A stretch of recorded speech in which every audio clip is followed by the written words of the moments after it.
suatu lembaga pendidikan dengan tantangan yang harus diwujudkan pendidikan nasional dengan melaksanakan tugas dengan baik. Saat memainkan peran sebagai lembaga pendidikan, sekolah harus dikelola dengan baik untuk mencapai tujuan pendidikan yang optimal. Manajemen sekolah yang tidak tertata dapat mengganggu proses pendidikan yang sedang berlangsung. Agar manajemen sekolah dapat berfungsi dengan baik, maka diperlukan pengelolaan organisasi sekolah secara efektif dan efisien serta memiliki rencana strategis untuk mencapai tujuan dan sasaran. Perencanaan strategis merupakan landasan bagi sekolah dan melaksanakan proses pendidikan. Komponen dalam perencanaan strategis tidaknya terdiri dari visi, misi, dan tujuan. Perumusan tersebut harus dilakukan pengelola sekolah agar memiliki arah kebijakan yang dapat mendukung mencapai tujuan sekolah yang diharapkan. Bapak, Ibu, dan teman-teman, sekolah yang kita laksanakan ini harus mempunyai tujuan agar arahnya kita mau kemana sih sekolah ini yang dibawa. Untuk visi, apa sih sebenarnya Bapak Ibu yang dimaksud dengan visi dan misi? Ya, apa yang dimaksud dengan visi? Beratuk mungkin? Cici? Ya? Visi ya Bu ya? Ya, betul. Tujuan Bu? Ya. Visi, tujuan? Cita-cita mungkin? Tujuan, cita-cita. Apa yang Apa yang ingin dicapai untuk kedepannya gitu ya? Ya. Dalam visi yang dimaksud dari Kamus Besar Bahasa Indonesia ada kemampuan untuk melihat inti persoalan, pandangan, atau wawasan ke depan, dan kemampuan untuk merasakan sesuatu yang tidak tampak melalui kehalusan jiwa dan ketajaman penglihatan. Cita-cita, angan-angan, dan impian-impian ideal yang akan dicapai di masa yang akan datang, termasuk makna yang luas, jauh, dan bermakna. Itu dari Aminan 2019 dan dari Bapak Wibisono tahun 2006 halaman 43. Visi adalah sekumpulan kata bahkan kalimat yang menggambarkan mimpi, aspirasi, rencana, harapan untuk masa depan asosiasi, perusahaan, dan organisasi. Jadi seperti yang tadi disebutkan ya, visi merupakan pernyataan dalam bentuk angan-angan dan harapan yang ingin dicapai di masa yang akan datang. Itu ya visi menurut KBBI, Kamus Besar Bahasa Indonesia. Sedangkan misi adalah kegiatan yang harus dilakukan oleh sekolah atau madrasah yang harus menjalankan fungsi untuk mencapai visi yang ditetapkan. Itu menurut Imam Mahali dan Araf Hidayat, terbitan tahun 2016 halaman 251. Misi juga dapat diartikan sebagai langkah atau kegiatan yang strategis dan efektif untuk mencapai visi yang telah ditetapkan, yaitu menurut Aminatul Zahroh, terbitan tahun 2014 halaman 55. Jadi kesimpulannya, misi adalah sekumpulan rencana atau cara yang ditetapkan untuk mewujudkan visi yang sudah ditetapkan. Jadi misi ini adalah cara-cara yang kita gunakan untuk mewujudkan misi yang telah ditetapkan.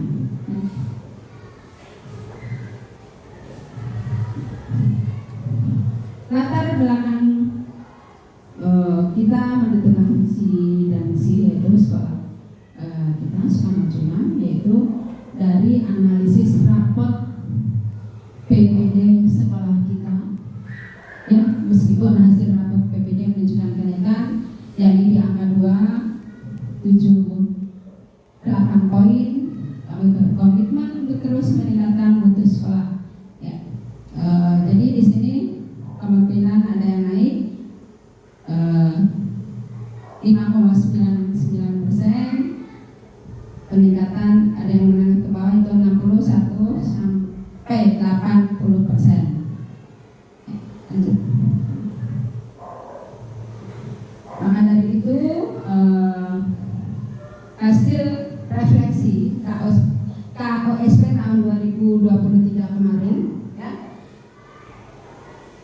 itu melakukan refleksi terhadap KOSP yang telah dibuat tahun lalu, mulai dari landasan kurikulum, prinsip, aspek, karakteristik kurikulum, bahasan lulusan dan bahasan sekolah, menganalisis unsur kelebihan, kekurangan, hambatan, kekuatan, dan tantangan yang ada.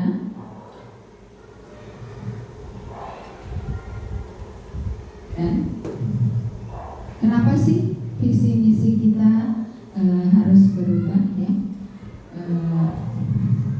Yaitu dari analisis tahun kemarin, maka kita sedikit, sekolah kita sebenarnya sedikit mengadakan perubahan ya, yaitu guru membuat visi kelas masing-masing untuk sepakat membuat visi dan misi sekolah yang baru, meningkatkan mutu sekolah yang berpusat pada peningkatan kualitas pembelajaran. Jadi visi misi kita itu ada perubahan untuk meningkatkan mutu pelajaran di sekolah kita.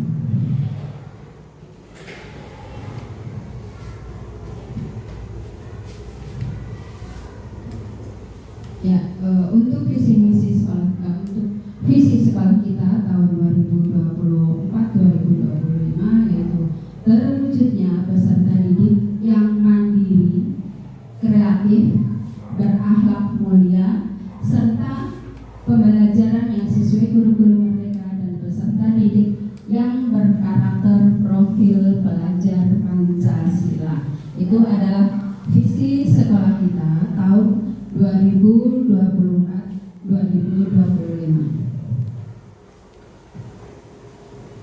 Indikator tercapainya visi sekolah yaitu kemampuan peserta didik berkarakter mandiri dalam menjalankan tugasnya dan memenuhi tanggung jawabnya sebagai peserta didik di sekolah, anggota keluarga, di rumah, dan anggota masyarakat di lingkungan. Yang kedua, kemampuan peserta didik berpikir kreatif, kritis, inovatif, menciptakan ide-ide baru dan menghasilkan karya dalam proses pembelajaran.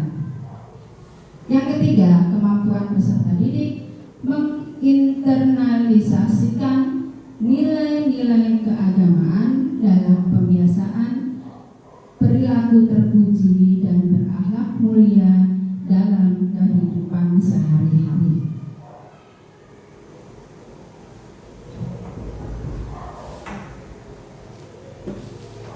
Kemudian misi sekolah yaitu ini untuk mewujudkan visi, yaitu misinya itu merancang pembelajaran yang dapat menumbuhkan kemandirian dan semangat etos kerja tinggi agar siap menghadapi tantangan global. Yang kedua, melaksanakan pembelajaran aktif, kreatif, inovatif, efektif, dan menyenangkan untuk mengembangkan potensi peserta didik secara optimal. Yang ketiga, menumbuh kembangkan cara berpikir kreatif, terbuka, dan berorientasi pada solusi. 4. Menumbuh kembangkan kecintaan terhadap minat baca buku sebagai gerbang ilmu pengetahuan, melaksanakan kegiatan pembiasaan dan memberikan keteladanan akhlak mulia. Yang keenam, misi kita adalah menciptakan kehidupan sekolah yang berbudaya religius dan bermartabat. 7. Meningkatkan layanan pembelajaran yang berpusat pada peserta didik yang terdiferensiasi dan menyenangkan. 8. Melaksanakan metode pembelajaran yang beragam. Jadi tadi ada misi ataupun cara-cara agar kita sekolah kita dapat mewujudkan visi atau tujuan yang kita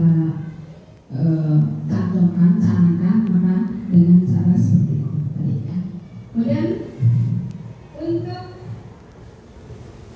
tujuan jangka pendek sekolah kita perlu Bapak Ibu ketahui ya, ada tujuan jangka pendek, tujuan menengah, dan juga tujuan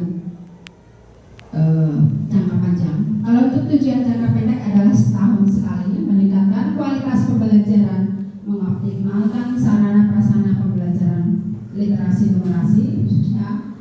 pelaksanaan pendidikan karakter, meningkatkan prestasi.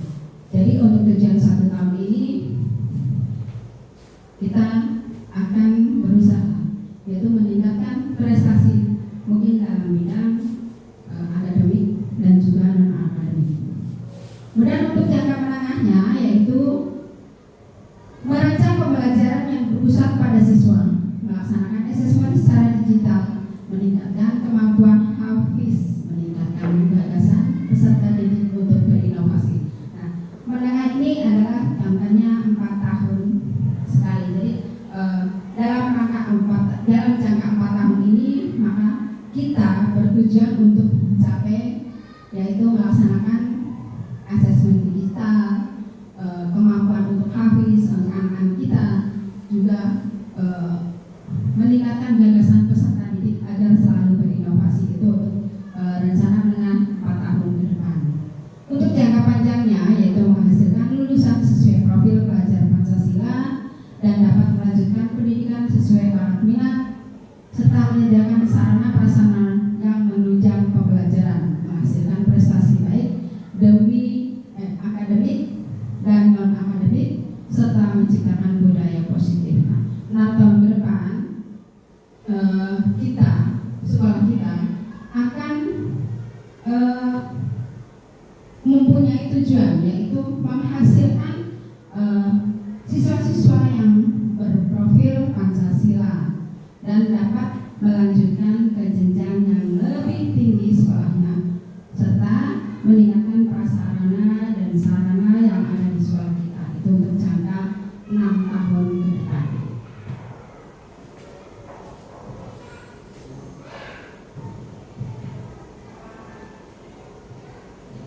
Untuk program-program yang dapat mendukung visi dan misi sekolah kita yaitu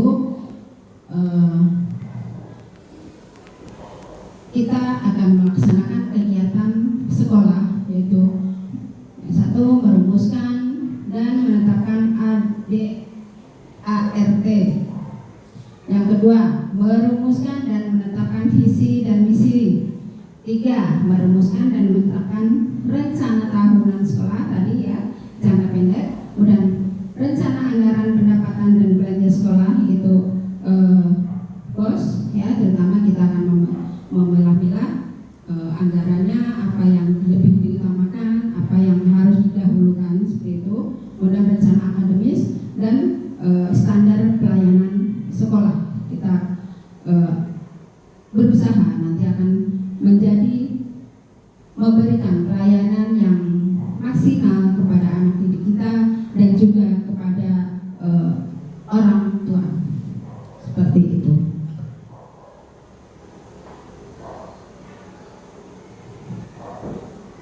Selain itu juga kita akan merumuskan atau membahas kebijakan dalam manajemen sekolah yang berkenaan dengan rencana, pelaksanaan, dan evaluasi program.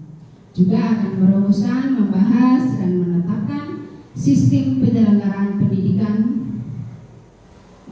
atau operasional ya sekolah kita. Juga akan mengadakan pelaporan dan persetujuan kepada pemerintah Kota Depok atas rencana induk pengembangan sekolah dan standar pelayanan. Ini yang berkaitannya harus dengan dana BOS ya, kita harus melaporkan. Setelah melaksanakan pemantauan pelaksanaan rencana tahunan sekolah, rencana akademis, dan RAPBS yang telah dirumuskan. Jadi kita dalam jangka waktu ini kita juga harus selalu memantau atau mengevaluasi kegiatan-kegiatan apa yang telah kita laksanakan. Setelah dievaluasi baru nanti kita akan mengambil tindak lanjut atau langkah-langkah yang selanjutnya harus kita jalankan.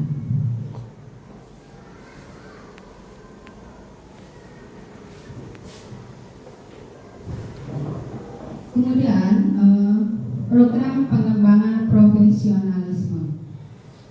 Dalam hal ini ya kegiatan untuk mengembangkan profesionalisme guru dan juga kepala sekolah, yaitu meningkatkan kedisiplinan kepada seluruh personel. Jadi kita harus disiplin dalam segala hal dalam pekerjaan yang kita lakukan. Juga saya terutama sebagai kepala sekolah juga mengikuti kegiatan-kegiatan ada KKGS ya, kepala sekolah juga tingkat Kota Depok ya. Kemudian juga mendorong guru-guru untuk melaksanakan pendidikan ke jenjang selanjutnya. Bagi guru-guru yang mungkin sekarang S1, ayo silakan melanjutkan ke jenjang yang selanjutnya, yaitu mungkin melanjutkan ke S2 ya. Dalam di sini juga ada Bu Fani, Bu Fatmanya sudah ya. Saya harap juga yang lain akan menyusul agar lebih meningkatkan keprofesionalismenya. Kemudian juga meningkatkan kualitas pembelajaran dengan pengawas ya. Kadang kita ada meneh-meneh dari Bapak pengawas yang selalu memberikan arahan dan memberikan dukungan kepada kita untuk agar kita lebih maju lagi. Juga hubungan antar lintas sekolah dan lingkungan ya, kita kadang melakukan kegiatan dengan berbarengan atau menjadi satu, seperti kegiatan-kegiatan anak-anak di guru ya, seperti itu dengan sekolah-sekolah lain, saling bertukar pikiran, saling berbagi ilmu. Juga ya, kombel sekolah juga untuk meningkatkan profesionalisme kita dan juga berbagi antar sesama sekolah juga dengan sekolah lain. Di samping itu juga dalam mobil ini juga bisa bertukar pikiran dengan teman sejawat satu paralel kelas 1 dengan guru kelas 1 yang lain, dan juga untuk kelas-kelas yang lain juga.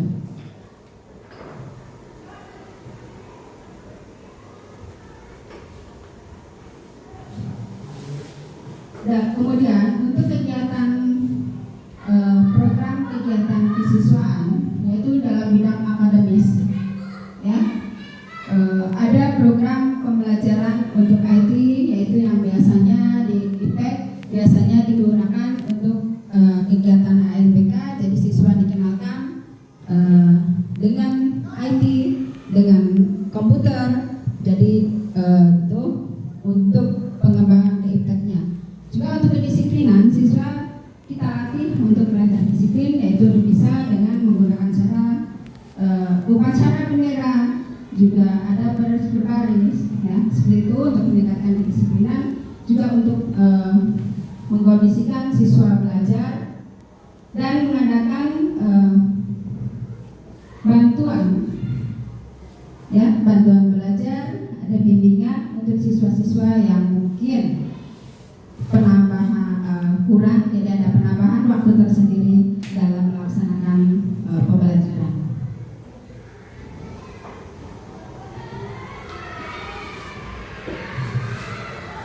Untuk kegiatan siswa, yaitu yang dalam pengembangannya di bidang non-akademik, di sekolah kita itu ada beberapa ekskul yang kita laksanakan, yaitu ada ekskul pramuka, itu adalah merupakan ekskul wajib yang harus ada, walaupun di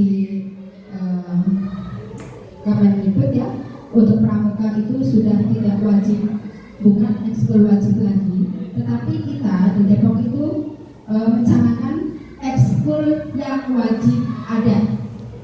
Jadi bukan merupakan ekskul wajib, tetapi di Depok ini pramuka merupakan ekskul yang wajib ada. Seperti itu dari penjelasan Kapolresnya. Terus kemudian juga kita ada ekskul marawis, ada ekskul taekwondo dan karate, serta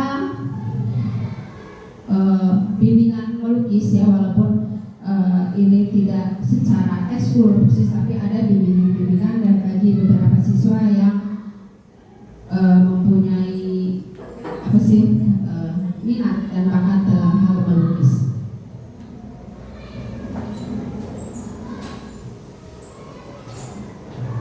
Kemudian kegiatan kesiswaan yang selanjutnya yaitu upacara bendera, meningkatkan kedisiplinan, nasionalisme, dan untuk P5 ya, dalam bidang karakteristik. Ya, lanjut.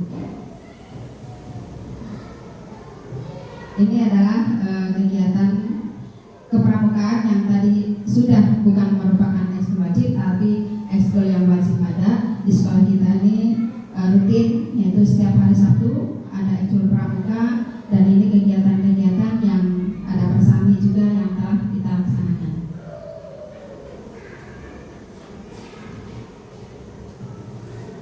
Ini seperti tadi ada ekskul taekwondo, yaitu kalau taekwondo setiap hari Rabu sore biasanya, untuk karate itu hari Minggu pagi. Silat ya, silat bukan karate, itu setiap hari Minggu pagi.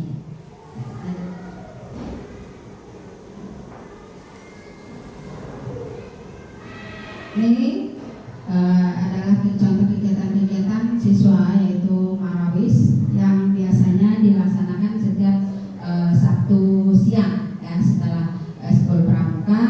Ada yang lanjut melaksanakan ekskul marawis atau handrom.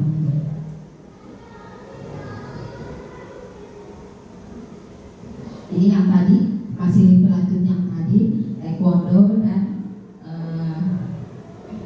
taekwondo setiap hari Rabu sore biasanya. Lanjut, Pak.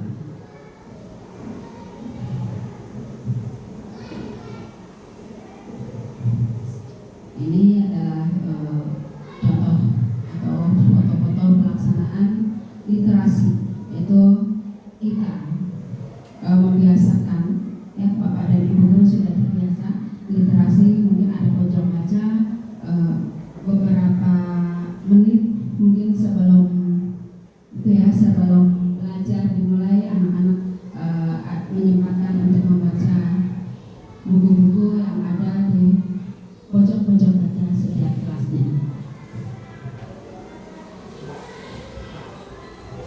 Ini adalah pembiasaan, kegiatan-kegiatan pembiasaan karakter ya, dalam program sholat.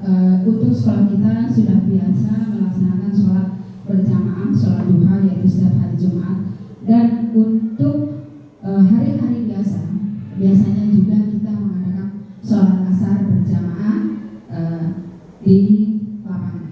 Jadi kan tidak ke masjid, tapi kita membiasakan di berjamaah di lapangan untuk sholat asarnya selain sholat duha.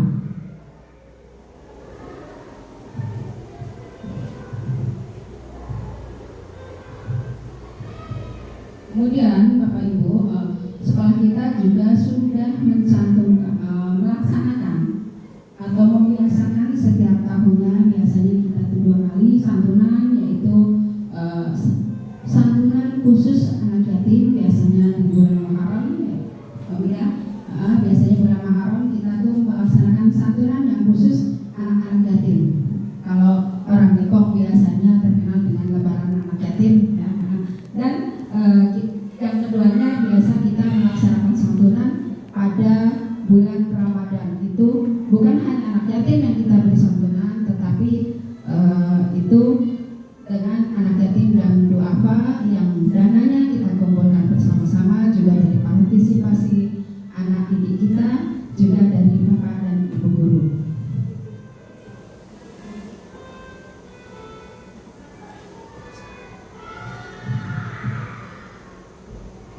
Ini adalah bukti ataupun foto-foto saat kita melaksanakan sosialisasi visi dan misi serta program sekolah dengan para orang tua wali murid. Jadi setelah kita menentukan visi dan misi, kita harus mensosialisikan kepada orang tua wali murid agar mereka tahu apa sih tujuan sekolah kita, hal-hal apa yang harus kita laksanakan untuk memajukan sekolah kita. Jadi kita share, kita undang orang tua murid agar mereka tahu tujuan-tujuan yang akan kita capai atau kita kejar di SD Sukamaju 9. Sukamaju 6 ini.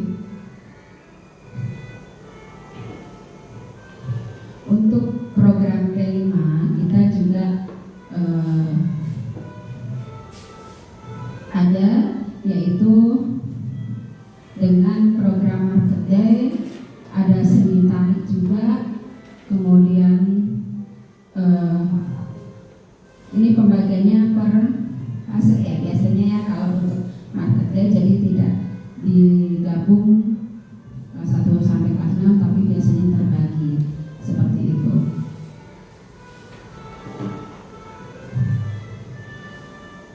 Untuk program karakter guru, meningkatkan karakter guru, kita juga melaksanakan upacara gabungan ya dalam rangka memperingati Hari Kemerdekaan RI, melaksanakan upacara gabungan dengan SD Sukamaju 9 karena memang kita letaknya bersebelahan, jadi ada hal-hal yang kadang kita melaksanakannya bersama-sama. Lanjut. Ini adalah program supervisi administrasi bagi Bapak dan Ibu guru. Ini adalah sebuah program kepala sekolah untuk melakukan supervisi atau bukan saya sebagai kepala sekolah bukan tidak percaya atau dengan Bapak Ibu mengajar. Saya yakin Bapak Ibu sudah mumpuni, sudah bagus semua dalam memberikan pelajaran, tapi sekali waktu saya mengadakan supervisi, mengecek kebenaran ataupun ya proses Bapak Ibu dalam mengajar. Tapi itu bukan berarti kalau saya tidak percaya dengan Bapak Ibu.